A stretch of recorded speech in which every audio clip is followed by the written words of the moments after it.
2/3 of people that buy a property lose money because they don't know what they're doing. But now we have so much data that we can predict really accurately what property is going to go up, what's going to go down. The thing is, in property, we can predict something a lot closer than in stocks. We've got the AI boom. The AI boom is going to bring a lot of money into the economy. And when there's more money in the economy, invariably what happens, this money ends up in property.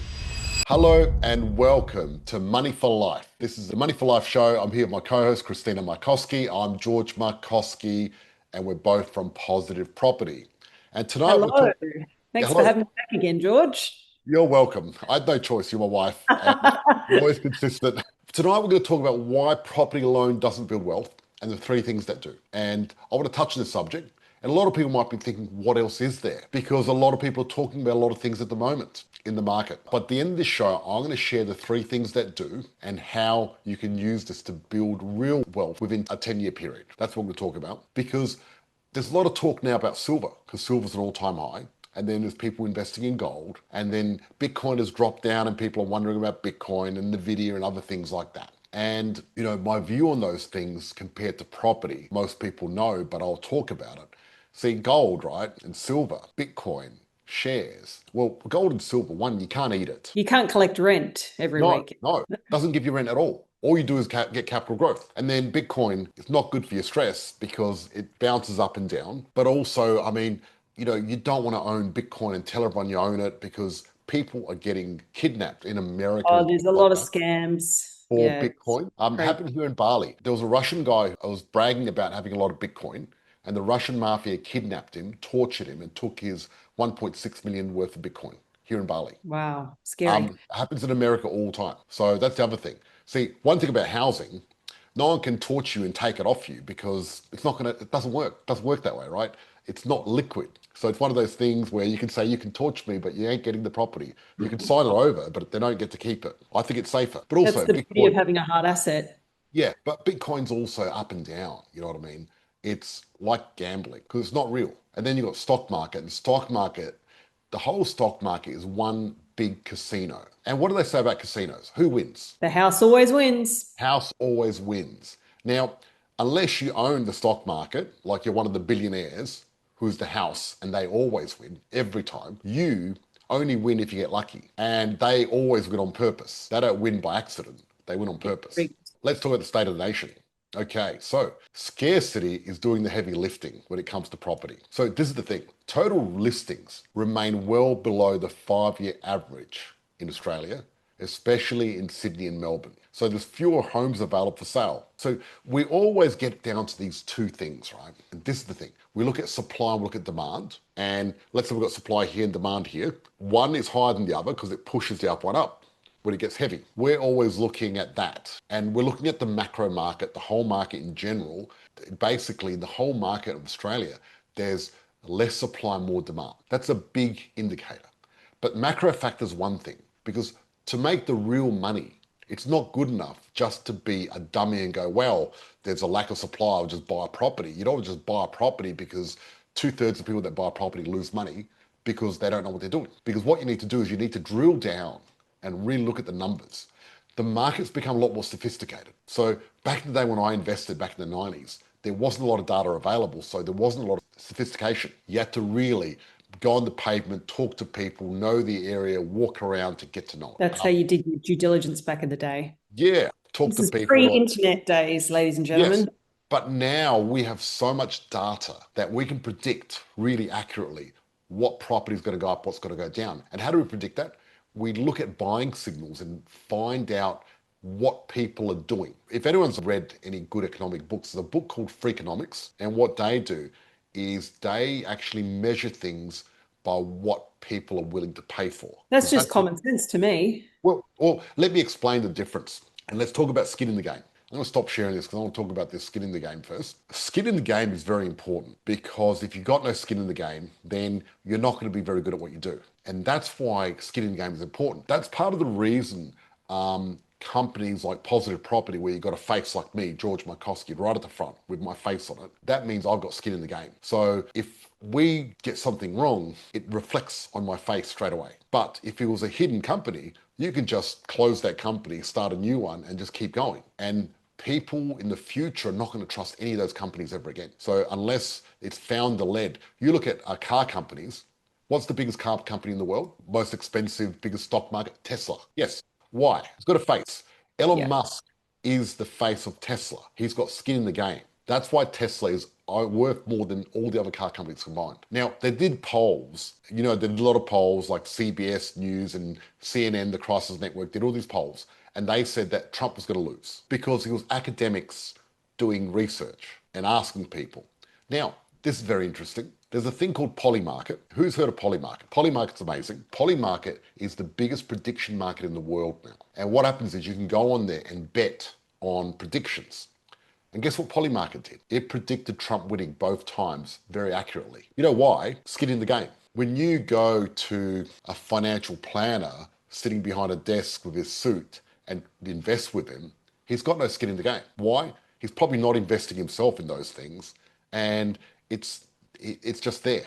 So really, skin in the game is so important. That's what I want to talk about. Now, so let's have a look at this. Scarcity. Australian unemployment rate. Have a look at this. So Australia's unemployment rate has fallen to a 7-month low of 4.1%, undershooting both market expectations and the Reserve Bank's forecast, which means the economy is strong. So it's good news for the economy. Good news if you're looking for a job. Bad news if you want the RBA to drop rates, because the RBA look at this and look at CPI in regards to what they're doing. It's stupid, really. But they're like, oh, if everyone's got a job, we should raise rates to make it harder for people to employ people. That's their view. Personally, I think keep them low. Let's hire everyone and let everyone work and make money. Australia's supply pipeline is broken. So YIMBY is called Yes in My Backyard. This theory assumes apartments can be built cheaply if planning rules are relaxed. In reality, apartment construction costs have surged far beyond houses and townhouses, making affordable density economically unviable. So if you look at this, you look at apartments, detached houses and townhouses. What's the cheapest thing to build? Townhouses. Yes, exactly. What are we doing a lot of at the moment? Townhouses. Yes. Now, am I saying no to houses and apartments? No, because there's some good buying there. So what needs to happen? See, apartments are so expensive that if you buy the right apartment, you can buy it for less than what it costs to build next year. Now, if you buy it for less than what it costs to build, what does that mean for you? Instant equity. We did a session last night with a group of our clients where we secured these properties in Queensland, and we did it before they got the DA, and the developer had to put the price up. And we're negotiating at the moment because we always negotiate the price direct with the developer without any fat in it. So what happens is usually developers put a bit of fat on it in case they've got problems with DA, so they can just have that part of their margin. But what we want to do is we want to have a skinny deal where our client gets all that extra money if it's possible. Anyway, unfortunately, it's got to cost more. And we had to present and talk to our clients, say it costs more. And a lot of people say, well, should we stay in the deal? Shouldn't we do it? Shouldn't we do it? And the funny thing is, even with this price rise, they're still going to make 50 to 100,000 have equity in their property before they even start. Depends on when we finish and have a look at the valuation. So, and when you look at that, when you've already got pre-approved equity, that's the sort of deal that people want, right? That's what you should be doing. And a lot of people are saying, should we stick to this deal? And, basic economic sense says if you're making a profit on something before you start, that's a good deal. If you could predict ROI. Absolutely. Well, the thing is, in property, we can predict something a lot closer than in stocks. Because in stocks, if you predict what's happening, it's called insider trading. But in property, there's no such thing as insider trading. You can actually use any information you want to invest in property and get an advantage. And do you think knowing all the builders and being in the industry for 20 years gives you insider trading? Yes, it does, of course. 100%. Do we do insider trading for property, for our clients and for ourselves? Hell yeah, we do. Hopefully I don't get arrested. I should make a disclaimer right now. Right. So, But our legal team says we don't. nah, joking. Anyway, so approvals don't build homes. So Australia's construction sector is already at capacity, and it's got a massive backlog of approved but unbuilt dwellings. So we're getting more approvals. They're piling it into the pipeline, but it's not turning into more houses because They're there's a taking a backlog. long time to go through that funnel, aren't they? Yes, including some of our builders as well. And we've got people that are frustrated because it's taking time. So building homes is taking longer, not faster. I should have had this in my presentation last night because there's, Is out of curiosity, George, is the major hold up with council approval, with build times and labor and weather delays, or is it like a combination of both? okay. So what's happening is everyone's at capacity, but Right. people want more properties.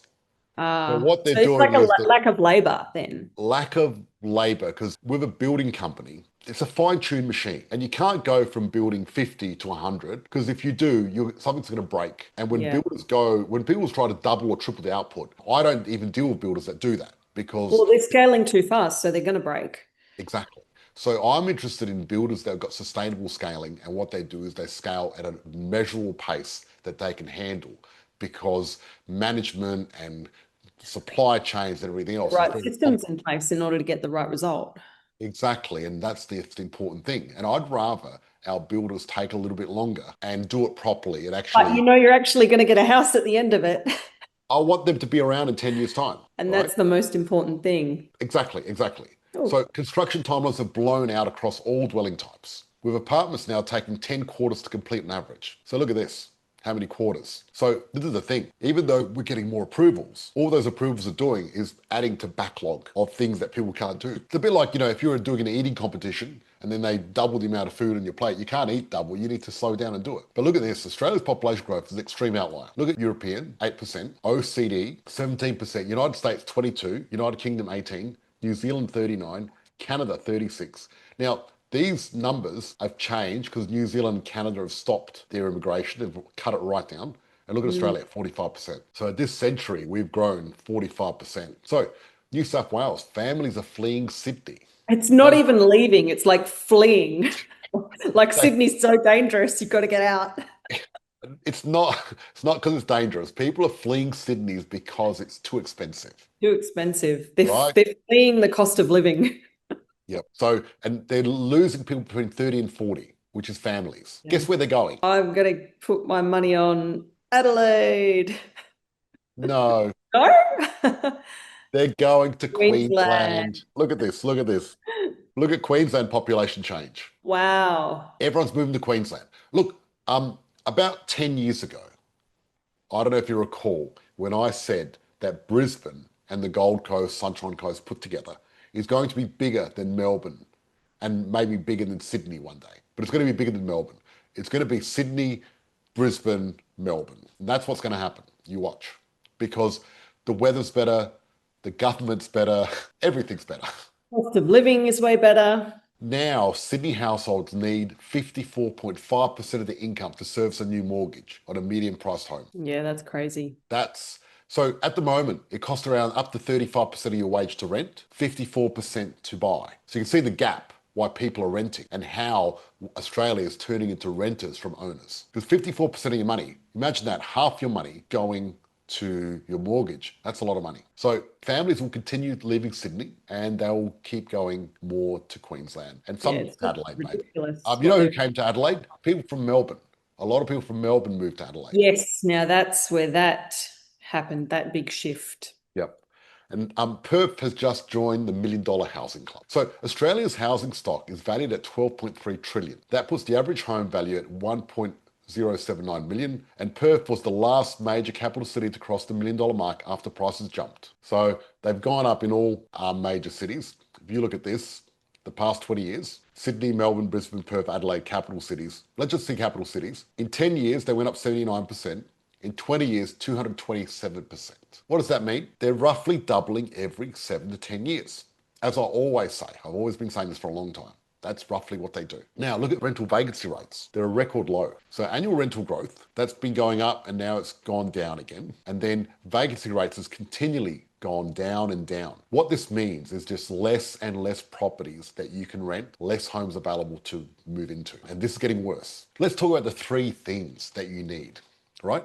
So people who actually build serious portfolios obsess over 3 things: buying the top 100 suburbs, getting the right structure from day one, and consistently working on the biggest constraint, which is almost always surfaceability. And if you miss any one of these, eventually you're going to stall out. That's what I'll talk about, the 3 things. So top 100 suburbs. This is not up and coming. Not my mate said, not cheap. This is suburbs with deep demand, scarcity, the right percentage of owner occupiers and renters, and long-term capital flows, right? You don't get rich by buying what's cheap. You get rich by buying what everyone else wants forever. And that's the thing. The right structure. Having the right structure is important. Wrong name, tracked equity, wrong loans, portfolio gridlock. But really, the right structure of how you pay off your mortgage by using the offset account, using the right interest-only loan so you can pay it off quicker and you've got better cash flow, but also in regards to using your ITWV and your tax and coordinating all of it as a big system to help increase your cash flow, which builds into three. So getting the right structure, getting the right tax deductions, getting the right loan, all help with cash flow. And what cash flow helps with is your biggest constraint. And the biggest constraint is serviceability. This is where everyone dies. This is why most people never get past one property. Most people hit a wall after one, maybe two properties. Not because they lack deposits, not because they lack equity. Well, some do actually, but because banks won't lend them anymore. They don't even know why. See, serviceability is the oxygen to your lending. Yeah, we've got some questions that have come through, George. Right? So Love it. from Stephen, have you heard of any developers that are now taking out latent defects insurance? Okay, I haven't heard about that. No, but I'm pretty sure they do. But Okay. that's an Adam question. Adam will ask that. From Nick, so it's essentially COVID all over. That's referring back to when we were talking about the lack of labor to actually build the houses. Yes, absolutely. Yep. Look, there's a lack of labour because what's happening? You look at Queensland now, we're building all this Olympics infrastructure as well. The government's spending more money on infrastructure over the next couple of years than they have ever in history. And what they've done is they've taken. Now, there's also quietly what's happening, a commodities boom. And the commodity boom is mining. And that's going to take more people away because they're willing to pay good money. Right. From Emma, does this mean that we'll be seeing more delays with builds and therefore need to account for more time interest calculations in our figures? Look, Emma, basically, we've still got delays with builds, but it depends on the different projects. It all depends on where people are at. But yes, there's going to be delays. That's what's happening now in property. A lot of people guess Queensland. I'm impressed. Look at that. Look, I'm our just people, biased. I love Adelaide so much. That's why I said you know, Adelaide. our street smart investors, they know. They You know, know. they know the They answers. know what's up. I could get most of our clients, they could come and present now, they could just do as good a job as I can. My job's done, right? So is that rental vacancy rates all-time low based on national rentals? Yes, that's right, on national rentals. Basically, what's happening is there's more people wanting to rent than there are houses available at the moment. That's basically what's happening, literally, which is crazy. Yeah, more people than houses. Is the doubling of property prices every 7 to 10 years sustainable, or will wages and cost of living follow? George, very good question. And I've been doing this I've been investing, I've been in property for 30 years. And for the last 30 years, 7 to 10 years has been working non-stop. And we're going to keep going. Now, the thing is, what's going to happen is you got wage and cost of living. And then if wages stay stagnant, cost of living goes up, is that going to affect property prices? That's a good question, isn't it? And we've got the AI boom. The AI boom is going to bring a lot of money into the economy. And when there's more money in the economy, invariably what happens, this money ends up in property. Because what people do, they increase their lifestyle, they buy a nicer car, they go on more holidays, they end up getting a nicer house to live in. Upgrade So, their house, buy a bigger yeah. house, So yeah, if and you look, get if you foot look in at the property market. if you look at COVID made us the richest people in the world. What did everyone do with that money? They put it into property. That's why we had a boom. That's why we had a boom. So you look at Perth, right? Perth was really crap real estate market. And then we had the commodities boom and everyone in Perth got a job mining with a high salary. What happened to property when everyone got paid more? It went up so much that Perth and Sydney were only $1,000 difference per square meter for property prices at that stage, Wow, that's right? insane. That's how much it went up. It was the second highest property market in Australia, and it happened very quickly. Well, how did that happen? Everyone had more money. And these are miners. These miners were buying motorbikes, jet skis, cars, four-wheel drives, you name it. But invariably, even they put it into property. Is the Melbourne unit market showing signs of life? I bought one about 4 years ago. Great yield, but prices haven't moved. Yeah, the Melbourne unit market, I've been talking about this. Units are one of these things where you got to be very careful, a bit like property and townhouses. And The Melbourne unit market, especially the CBD, then you got that place, what's called Docklands, and all those other South Melbourne, they're terrible because they were overprescribed. And people, I know people that have bought 10 years ago, they didn't make any money. And now Melbourne, what they're planning on doing is doing this rail that's going to go around in a circle and build a bunch of units all the way across the whole thing. So Melbourne are planning on pumping Are units. they building like a monorail? It's not a monorail, it's a city link or something. But Oh, okay. what they're planning on doing, they're planning on fixing the housing crisis. We're building a shit ton of units and apartments. Right.